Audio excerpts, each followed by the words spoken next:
ملامحها اتغيرت 180 درجة والجمهور معرفهاش. نجلاء بدر عمليات التجميل بوظت وشها، كانت عايزة تبقى شبه علا غانم ومعرفتش. تعالوا نقول لكم ايه الحكاية. صورة انتشرت لنجلاء بدر من برومو مسلسلها الجديد قلبت الدنيا، بعد ما ملامحها اتغيرت 180 درجة وشكلها بقى غريب جدا. مين فينا مش بيحب نجلاء بدر وشايفها أيقونة في الجمال والأنوثة؟ لكن واضح كده إن نجلاء ما كانتش حابة نفسها وقررت تعمل تغيير كبير في شكلها، لكن الموضوع قلب بالعكس. واضح إن عملية التجميل كانت بشكل كبير في مناخيرها وفكها، لأنها ظهرت بملامح غريبة وكأنها ركبت وش جديد مش بس عدلت في حاجات بسيطة. الجمهور انتقدها بشكل كبير جدا وقالوا إن شكلها ما بقاش مقبول، وليه تعمل حاجة زي كده على الرغم من إنها مش محتاجة.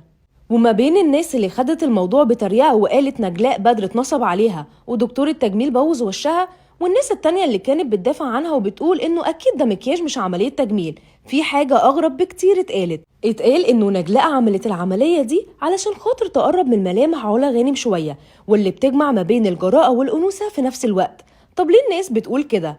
علشان في تحدي كبير بين نجلاء وعلا موجود من زمان، وكل لما واحدة تطلع تتسأل في لقاء شايفة مين الأكتر نجومية، انتي ولا هي، ترد وتقول أنا النجمة وأنا اللي الجمهور بيحبني. لكن بمقارنة الأدوار والتاريخ الفني بين الاتنين هنلاقي إن علا اتحطت في أدوار كتيرة ومختلفة، أما نجلاء اتحصرت في أدوار الإغراء أو الست الخاينة وبس، إنما مفيش أي تنوع في أدوارها. وده اللي خلى الجمهور يرجح إنها غيرت من شكلها بالطريقة دي علشان خاطر ملامحها تتغير وتقدر تلاقي أدوار كتيرة ومتنوعة. بس الكلام ده كله معجبش الجمهور، واللي شايف إنها خسرت شكلها وملامحها اللي كانت مميزة بيها، وكمان كتر البوتوكس والفيلر اللي في وشها خلى ملامحها مطموسة وأدائها باهت.